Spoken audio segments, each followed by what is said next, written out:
umpisa na natin yung pag-unboxing nito. Bali ang tawag sa visor nito guys is photochromic visor.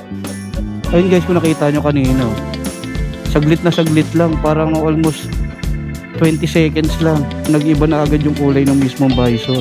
Kaya parang pag naiipit siya ng foam sa ilalim, nahihilo ko ng kaunting-kaunti lang naman. Parang may discomfort sa part na to, sa bandang sa ibaba.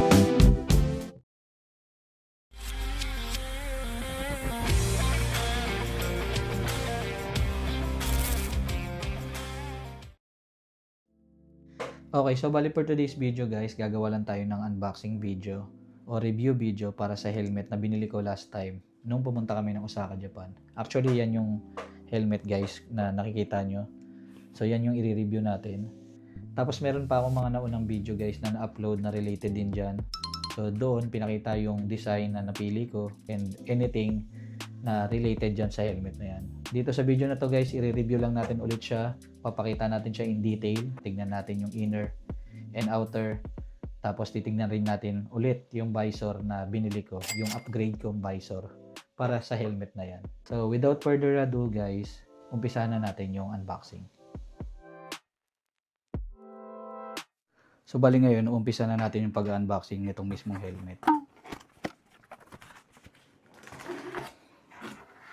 So yan, ito yung mismong lagay ng helmet. Tapos ang napansin ko dito guys, mas makapal yung tela nito compare dun sa mga kasamang bag ng LS2 at saka ng Spider. By the way, yun pala yung mga helmet na meron ako. Yun yung mga ginagamit ko before. So sauli na natin yung bubuksan. Tapos sa loob ng box, ito yung mga makikita pa natin. So sa loob ng ziplock, nandun yung manual. Yung safety instruction kung paano ginagamit yung helmet. Ayan. Okay. So, yung sa chain na nilalagay, yung net. Tapos ito, mga stickers ng Shoei, Alpine Star, tapos Nankai. So, dun ko to sa Nankai nabili guys. Itong part na to, hindi ko alam saan to nilalagay. I think sa pin lock to ng visor. So, may kasama na siya. Nice! Extra. Tapos ito yung isa pa sa mga unique guys. Meron siyang kasamang silicone oil. Ayan. Yan lang naman yung kasama. Tapos check pa natin.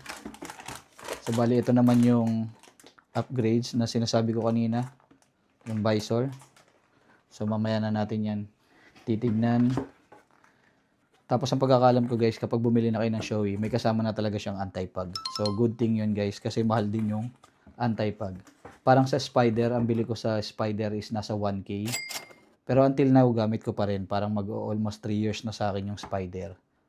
Hindi pa rin nawawala yung effect ng pagiging anti-pug niya. So, good thing yan. So, yun. Yun lang naman yung laman ng box niya. Yun lang yung kasama. Anti-pug. At saka, yung mga manual. Pati itong silicone oil. Yung extra para sa pin lock. So, gilid muna natin yan. Okay. So, ito siya guys. Ayan. Sana all. Tapos, isa sa mga nagustuhan ko dito guys sa design na to is ito. Yung print niya rito ng Shoei. Kasi kung naka-side view ka, tapos kita yung side na to, so makikita yung helmet mo na Shoei, yung brand niya. Tapos, meron pa siyang X dyan. Tapos ito yung nasa taas hanggang likod. Yung parang line niya rito na white. So ito, nilapit ko yung camera guys. So kung makikita nyo, ito yung sinasabi ko na sa left cheek niya, meron siyang blue pattern dyan na glittering. So I'm not sure kung makikita yung detail ng pagkaka-pattern niya. So yan yung nagdadagdag angas sa kanya. Tapos dito banda sa likod ng tenga, sa left ear, meron siyang X mark. So yun lang naman yung sa design niya. Regarding naman sa ventilation guys, ito yung mga ventilation niya. Yung air vent niya. So ayan. Isa, dalawa, ito magkabilaan. Hindi ko lang alam kung hindi ba to maingay pagdating sa high speed, pero i-check natin yan later. Bibigay ko sa inyo yung feedback. Tapos may air vent din siya dito sa bibig. Yan. Nilalaki yung papala yun. Kala ko isang ano lang siya kanina. Yan. Nasasagad pa pala siya. So, kita nyo yung air vent niya. Malaki. Tapos yung lock. Ayan, may lock rin siya. Tapos yung silicone oil guys, dito yung nilalagay. Dito sa part na to. Or dito. Ito, rubber kasi to guys. Ayan. May tendency tumama siya dyan, katagalan. Tapos nag-squeaky yan. So, para maging smooth, papahiram mo siya. Magpapataka sa bulak or sa cotton buds. Tapos papahiram mo siya. So, ganun lang naman. Regarding naman sa inner part, yan, check natin. So, dito pa lang sa bungad, yung chin strap niya, ang gamit na nila is D-ring, hindi na yung old way na buckle.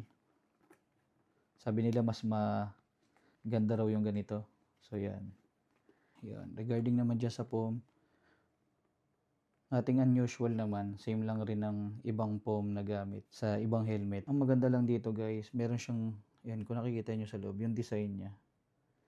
Iba lang yung design niya. Pero, I think, para sa akin, almost same lang din. Pero syempre, mas premium to. Mas premium yung foam na gamit sa kanya.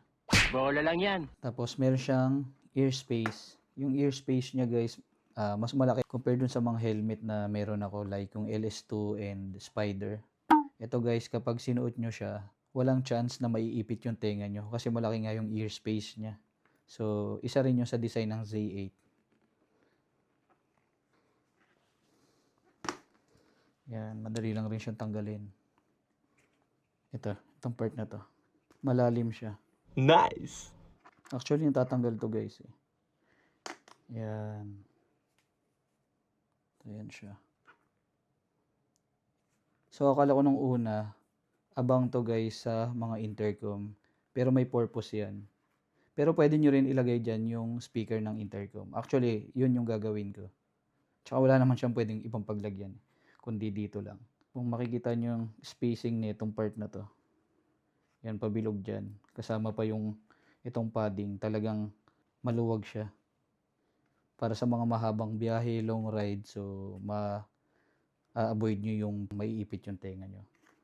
So based dun sa pagkakabasa ko, yung design ng Z8 about dito is parang noise reduction to eh. Dagdag noise reduction. Kaya meron siyang foam na ganito. Balik natin. Yan. Yan, ganyan siya. Tapos ito guys, meron na rin siyang ganito. Emergency quick release. So, if ever may emergency, tapos hindi niya magalaw yung ulo or nung rider, ito lang yung hihilahin. Sabayan hihilahin. Tapos tanggal na agad tong mga paddings. So, kapag natanggal na to, syempre, may free will na para tanggalin yung helmet na hindi masasaktan yung rider na nagkaroon ng fracture or aksidente. So, ganun yung gamit nito. Tapos regarding naman sa visor guys, ito na yung upgraded visor. So hindi na siya stock. Bali ang tawag sa visor na to guys is photochromic visor. So ang pinaka main function nito guys is kapag tinatamaan siya ng sinag ng araw, nagiging dark tint siya. Tapos Nice. kapag lumabas naman kayo ng daytime pero wala namang araw or hindi tirik yung araw, mid tint yung nagiging kulay niya. Then kapag gabi naman, totally clear tint siya. So, ganun yung functionality nito. Tapos, regarding naman dun sa dry lens or sa anti-fog na kasama dun sa Shoei helmet, na ikabit na rin dito. Kasi ito na din yung gagamitin kong helmet every time na mayroon kaming ride. I think lahat na discuss ko na naman about dito sa helmet. So, kung meron ako na miss out, i-comment nyo na lang sa i-upload kong video para dito. Pero syempre, hindi pa natin dito tatapusin yung mismong video. Later, ite-testing naman natin to para mabigyan ko agad kayo ng feedback about sa comfortability meron tong helmet kapag suot-suot siya during ride. At saka para makita natin kung gaano kabilis magpalit ng tint yung mismong visor kapag tinatamaan siya ng sinag ng araw. So yun, bali ngayon, testing na natin tong helmet.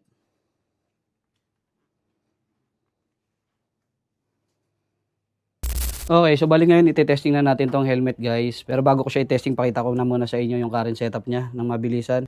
Bali ngayon na-install ko na rin dito guys yung intercom. So ang gamit ko na mount dito is adhesive mount. Hindi ako nagamit guys nung declip na mount kasi feeling ko nakakasira siya nung rubber sa ilalim ng helmet. Tapos yung speaker, basta naikabit ko na dyan yung speaker ng intercom. So trinay ko na rin siya ipit. So ang maganda dito sa type ng helmet ng Shoei na Z8, malaki nga yung ear space niya kaya hindi pa rin tumatama yung pinaka-pom ng intercom. So good thing yun. Tapos ang gamit ko na pang record ng video guys is itong Insta360 X5. Tapos ganyan siya nakamount dito sa ADB natin. Currently nga lang hindi ganun katirik yung araw pero daytime naman. So pinakita ko na nga rin agad sa inyo na clear pa yung mismong helmet. Kasi baka paglabas ko dito at masinagan na ng araw yung pinaka-helmet kahit hindi ganun katirik yung araw, mag-iiba na agad yung kulay niya.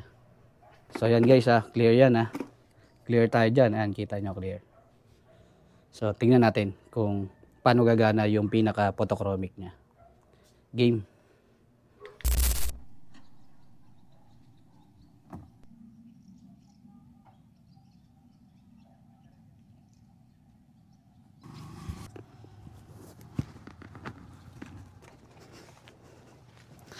Unang break-in natin to sa helmet.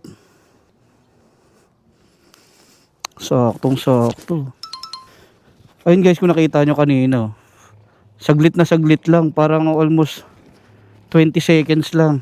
Nag-iba na agad yung kulay ng mismong visor. Bangis. Ang bilis ng transition niya guys, legit. Ito, pakita ko sa inyo. Yun. Nice. Eh, ganda. Bangis.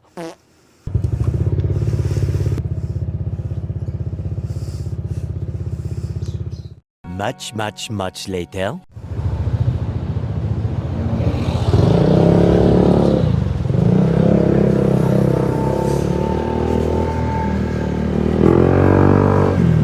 Bali yun guys, unfortunately, doon tayo sana sa highway magre-record. Kaso ang problema, hindi ko na i-on yung sa Insta360. Meron lang akong record dito sa may pinaka GoPro. Hindi tuloy narinig yung mga sinabi natin about dito sa helmet. Ulitin ko na lang ulit yung review ko guys. So, bali, naiikot na natin yung pinaka highway dito sa amin. Umiikot na ako ng Carmona, paakyat ulit dito sa GMA.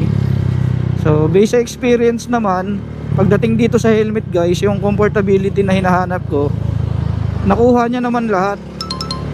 Actually, mas maganda nga yung helmet na to guys kasi yung air vent niya talagang mas effective. Nakababa na yung visor ko kahit hindi ko na siya itaas kasi yung mga pumapasok na hangin, nagsisirculate na siya na maayos dun sa loob ng helmet. Tapos at the same time, yung sa ear space, dahil naka-intercom na ako, hindi na naiipit yung tenga ko kaya tumatama yung pinaka-pom. Kaya kahit sa long ride siguro hindi na to tag dito, yung masakit siya sa tenga, hindi na siya ganun. So tamang-tama talaga to guys for long ride. Tapos isa pa dito guys, itong type ng helmet ng Shoei na nabili ko guys is Z8. Bali yung Z8 na to guys, ang pinaka-specialty niya is yung lightweight siya. So talagang pang touring siya, pang long ride, pang daily use. So dun siya nagpipit na gamitin. Then saktong-sakto lang din kasi naka-scooter lang naman ako, so hindi ko pa kailangan ng mga sporty type na helmet ng Shoei. So bali ito, overall 10 out of 10 sa akin to guys. Kung bibili pa ako ng another Shoei helmet, so ganito pa rin yung bibilin ko. Bali nung una nga guys, yung nabili ko to, yung ginamit ko tong helmet is yung ginagamit din pang test ng ibang tao na nag-i-inquire doon. Kaya medyo maluwag din yung helmet na yon, yung mga padding niya. Tapos nung inabot sa akin to para isukat ko na, nung nabili ko na siya, medyo masikip. Kasi first time nga yung maisusuot yung helmet na yon from stock. Kaya parang nagka-doubt ako ng kaunting-kaunti lang naman. Kasi nga sobrang sikip niya pa. Pero ngayon na naisuot ko siya guys, tapos naka riding position na ako, medyo nakatingala ako, hindi na nababother yung dito sa leg ko guys. Kasi yung pinaka problem ko, itong sa leg ko, medyo mataba kasi to guys, honestly. Kaya parang pag naiipit siya nung foam sa ilalim, nahihilo ko ng kaunting-kaunti lang naman.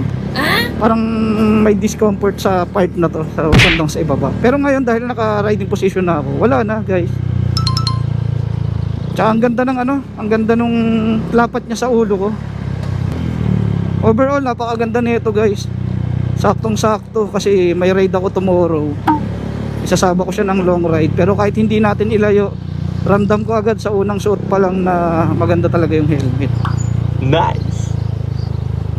So yun lang naman yung mga nabanggit ko kanina. Sayang di tayo nakapag-record. Pero okay lang rin naman. Ang mahalaga naman, nabigyan ko kayo guys ng proper review dito sa helmet after natin siyang i-testing.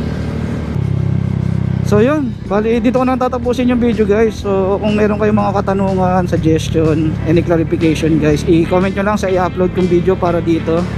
And kung sa tingin nyo naman naging interesting tong video na to guys, pa like and share and subscribe na lang din para updated kayo sa mga susunod nating upload. Okay, so hanggang dito na lang guys. Hindi ko na papahabain pa at babalik ako dun sa pinanggalingan ko. Lumagpas na pala ako, bibili pa ako ng ulam. So yun, see you on the next one. Thank you. Yun, paragasa oh.